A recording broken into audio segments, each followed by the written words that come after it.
চার ধামের এক ধাম আর 12 জ্যোতির্লিঙ্গের একটা জ্যোতির্লিঙ্গ একই জায়গায়, সেটা হচ্ছে রামেশ্বরম। কিভাবে যাব, কোথায় কিভাবে যাব?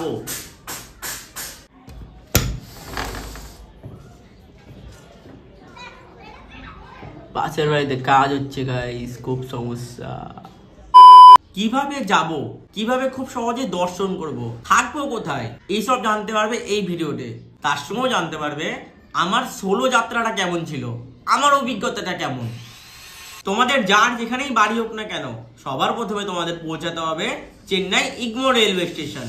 আমি মালদা থেকে হাওড়া থেকে লোকাল বাস ধরে শালিমার স্টেশন অব্দি গেছিলাম। আর আমার শালিমার স্ক্যাম তো তোমরা দেখেই নিয়েছো। শালিমার থেকে দুপুর 3টার করমন্ডল এক্সপ্রেস ধরে পরের দিন বিকেল 5টায় আমি পৌঁছে গেলাম চেন্নাই সেন্ট্রাল রেলওয়ে স্টেশন।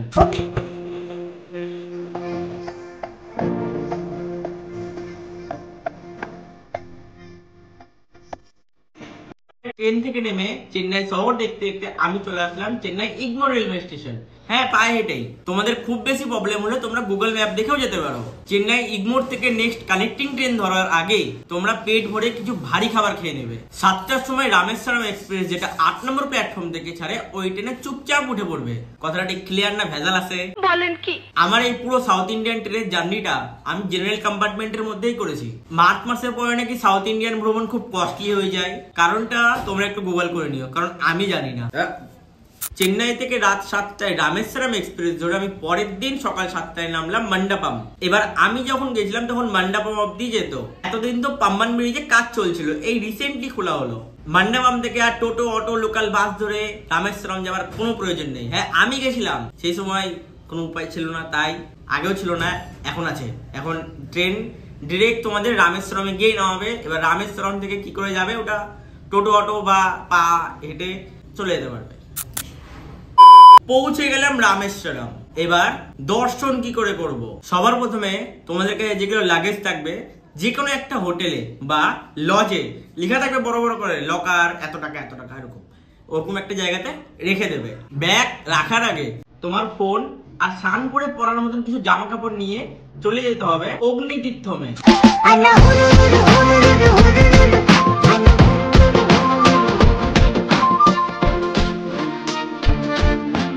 এখানে তোমরা থাকলে হোটেলেও থাকতে পারো, এক রাত কাটিয়ে ওখানেই ধরো স্নান ধান করে যেতে পারো দর্শনে। কিন্তু অত দূর গেলে চেষ্টা করবে অগ্নিতীর্থমে স্নান করার। অগ্নিতীর্থমে স্নান সেরে সবাই যাবে মন্দিরের নর্থ গেটে। কেন? কারণ নর্থ গেটের ভিতরে রয়েছে, মানে মন্দিরের ভিতরে রয়েছে 22টা কুণ্ড। তাই নাকি? কারণ প্রত্যেকটা কুণ্ড প্রভু শ্রীরাম নিজের ধনুক মেরে মেরে তৈরি করেছিল। ভিতরে ঢোকার জন্য 25 টাকা না 30 টাকার মতো নিয়েছিল। 22টা কুণ্ডর সামনে যাওয়া, একটা বালতি মাথায় তোমার জল ঢালবে, এটাই 22টা কুণ্ডেই। কিন্তু আমার একটা গল্প, যে যখন যাবা এইরকম একটা বোতল নিয়ে যাবা, তাহলে 22টা কুণ্ডের জল অল্প অল্প অল্প করে 22টা কুণ্ডের জল একটা বোতলে অ্যাড হবে, স্টোর হবে। নর্থ গেট দিয়ে ঢুকে আমরা স্নান করতে করতে বেরিয়ে পড়লাম সাউথ গেট দিয়ে। আর ওই সাউথ গেটেই তোমরা চেঞ্জিং রুম পেয়ে যাবে, 10-20 টাকা নেবে। তারপরে করিডোর হয়ে যেতে হবে তোমাদের পূর্ব গেট দিয়ে দর্শনের জন্য।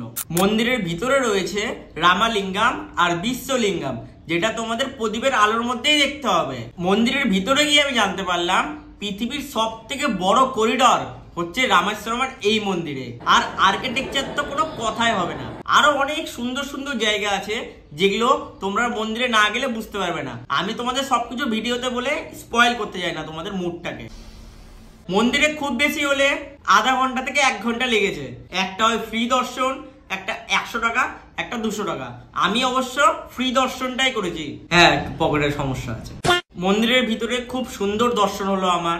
এইবারে আমি যাব ধনুষকোটি, কিন্তু তার আগে তোমাদের কয়েকটা টিপস বলে দিই। যেমন তোমরা চাইলে হোটেল নিতেই পারো, কোনো সমস্যা নেই, কিন্তু আমার যেহেতু রাত্রে আবার ট্রেন আছে সেই কারণে আমি এটা অ্যাভয়েড করেছি। কারণ অনেক লম্বা রুট রয়েছে আমার সাউথ ইন্ডিয়া ঘোরার, সেই কারণে আমার প্রয়োজন পড়েনি। এবার তোমরা 1 নম্বর আর 2 নম্বরের জন্য কোথায় জায়গা পাবে, সেটার জন্য অগ্নিতীর্থমে যাওয়ার পথে তোমরা অনেক ফ্রি টয়লেট পেয়ে যাবে। আর মন্দিরের আশেপাশেও তোমরা কোথাও না কোথাও অনেক ফ্রি টয়লেট পেয়ে যাবে। তো আমার প্রবলেম আমি তোমাদের বললাম, আমার ব্যাগ রাখাও হয়ে গেল, 1 নম্বর 2 নম্বরের প্রবলেম আমার সলভ।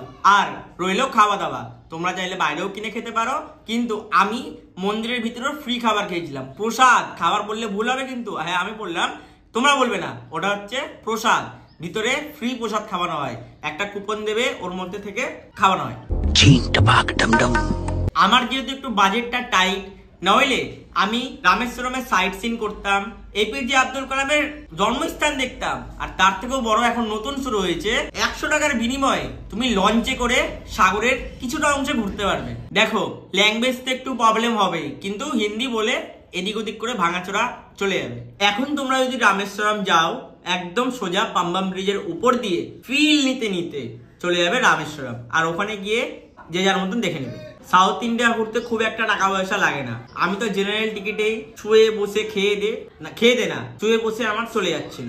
ইউটিউবে সমস্ত কিছু ঠিকঠাক করে বোঝানো হয় না, তোমরা নিজেরা না গেলে বুঝতে পারবে না। হ্যাঁ, ইউটিউবে তোমরা ধারণাটা নিতে পারো যে কেমন কি হয়, ওখানে আশেপাশে কি হয়, কেমন কি ব্যাখ্যা দেখে নিতে পারো, কিন্তু ওখানে গিয়ে তুমি জানতে পারবে যে কি হয়, মেনলি কিভাবে দর্শন করতে পারবো না পারবো। আমার ভিডিও দেখো বা কারোর ভিডিও দেখো হয় না, তোমরা নিজেরা গিয়েই বুঝতে পারবে কিভাবে দর্শন হলো না হলো। ইউটিউবে একটু বাড়িয়ে চাড়িয়েই বলে, এটা মিথ্যা না।